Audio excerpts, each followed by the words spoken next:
नमस्कार दोस्तों, मेरे चैनल भक्ति भाव टीवी में आपका स्वागत है। तो दोस्तों, आज की इस वीडियो में मैं आपको बताने वाली हूँ कैसे हुई नागों की उत्पत्ति। पुराणों में वर्णित नागों के बारे में।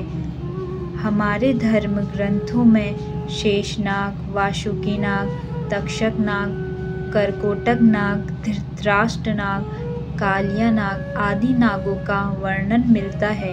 आज हम आपको इस लेख में इन सभी नागों के बारे में विस्तार से बताएंगे। लेकिन सबसे पहले हम आपको इन पराक्रमी नागों के पृथ्वी पर जन्म लेने से संबंधित पौराणिक कहानी सुनाते हैं। इन नागों से संबंधित यह कथा पृथ्वी के आदिकाल से संबंधित है। इसका वर्णन वेदव्यास जी ने भी महाभारत के आदि पर्व में किया है।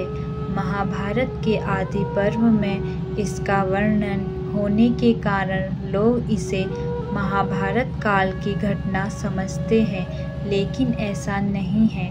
महाभारत के आदि काल में कई ऐसी घटनाओं का वर्णन है जो कि महाभारत काल से बहुत पहले घटी थी, लेकिन उन घटनाओं का संबंध किसी न किसी तरीके से महाभारत से जुड़ता है। इसीलिए उनका वर्णन महाभारत के आदि पर्व में किया गया है। नागों की उत्पत्ति। करदू और विंता दक्ष प्रजापति की पुत्रियां थीं और दोनों कश्यप ऋषि को ब्याही थी। एक बार कश्यप मुनि ने प्रसन्न होकर अपनी दोनों पत्नियों से वरदान मांगने को कहा। करदू ने एक सहस्त्र पराक्रमी सर्पों की मां बनने की प्रार्थना की और विंता ने केवल 2 पुत्रों की, किंतु दोनों पुत्र करदू के पुत्रों से अधिक शक्तिशाली, पराक्रमी और सुंदर हो। करदू ने 1000 अंडे दिए और विनीता ने 2। समय आने पर करदू के अंडों से 1000 सर्पों का जन्म हुआ। पुराणों में कई नागों, खासकर वासुकी, शेष, पद्म, कंबल, कारकोटक, नागेश्वर, धृतराष्ट्र, शंखपाल, कालाक्ष, तक्षक, पिंगल, महानाग आदि का काफी वर्णन मिलता है। शेषनाग। करदू के बेटों में सबसे पराक्रमी शेषनाग थे।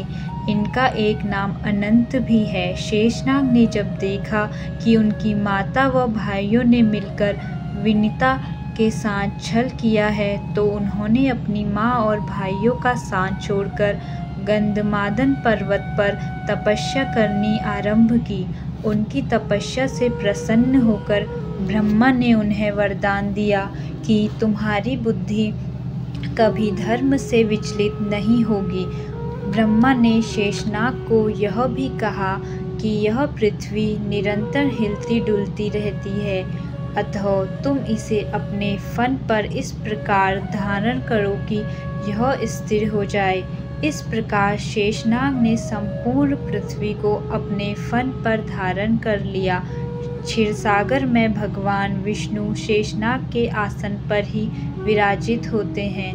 धर्म ग्रंथों के अनुसार भगवान श्री राम के छोटे भाई लक्ष्मण व श्री कृष्ण के बड़े भाई बलराम शेषनाग के ही अवतार थे। वासुकी नाग। धर्म ग्रंथों में वासुकी को नागों का राजा बताया गया है। ये भी महर्षि कश्यप व करदू की संतान थे। इनकी पत्नी का नाम सतशीर्षा है। इनकी बुद्धि भी भगवान भक्ति में लगी रहती है। जब माता करदू ने नागों को सर्प यज्ञ में भस्म होने का श्राप दिया, तब नाग जाति को बचाने के लिए वासुकी बहुत चिंतित हुए। तब एलापत्र नामक नाग ने इन्हें बताया कि आपकी बहन जरत्कारु से उत्पन्न पुत्र ही सर्प यज्ञ रोक पाएगा। तब नागराज वासुकी ने अपनी बहन जरत्कारु का विवाह ऋषि जरत्कारु से करवा दिया। समय आने पर जरत्कारु ने आस्तिक नामक विद्वान पुत्र को जन्म दिया। आस्तिक ने ही प्रिय वचन कहकर राजा जन्मेजय के सर्प यज्ञ को बंद करवाया था। धर्म ग्रंथों के अनुसार समुद्र मंथन के समय नागराज वासुकी की नेति बनाई गई थी। त्रिपुरदाह के समय वासुकी शिव धनुष की डोर बने थे। तक्षक नाग धर्म ग्रंथों के अनुसार तक्षक पातालवासी 8 नागों में से एक है। तक्षक के संदर्भ में महाभारत में वर्णन मिलता है। उसके अनुसार श्रृंगी ऋषि के श्राप के कारण तक्षक ने राजा परीक्षित को डसा था, जिससे उनकी मृत्यु हो गई थी। तक्षक से बदला लेने के उद्देश्य से राजा परीक्षित के पुत्र जन्मेजय ने सर्प यज्ञ किया था। इस यज्ञ में अनेक सर्प आकर गिरने लगे। यह देखकर तक्षक देवराज इंद्र की शरण में गया। जैसे ही यज्ञ करने वाले ब्राह्मण ने तक्षक का नाम लेकर यज्ञ में आहुति डाली, तक्षक देवलोक से यज्ञ कुंड में गिरने लगा। तभी आस्तिक ऋषि ने अपने मंत्रों से उनके आकाश में ही स्थिर कर दिया। उसी समय आस्तिक मुनि के कहने पर जन्मेजय ने सर्प यज्ञ रोक दिया और तक्षक के प्राण बच गए। ग्रंथों के अनुसार तक्षक ही भगवान शिव के गले में लिपटा रहता है।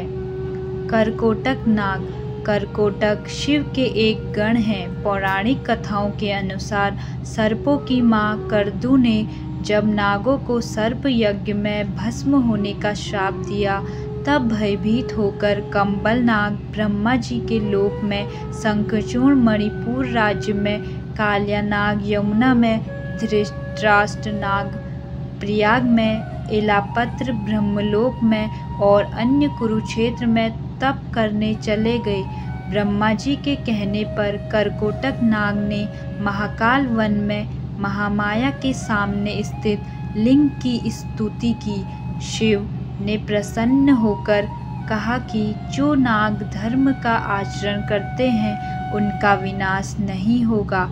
इसके उपरांत करकोटक नाग उसी शिवलिंग में प्रविष्ट हो गया। तब से उस लिंग को करकोटेश्वर कहते हैं। मान्यता है कि जो लोग पंचमी, चतुर्दशी और रविवार के दिन करकोटेश्वर शिवलिंग की पूजा करते हैं उन्हें सर्प पीड़ा नहीं होती है। धृतराष्ट्र नाग धर्म ग्रंथों के अनुसार धृतराष्ट्र नाग को वासुकी का पुत्र बताया गया है।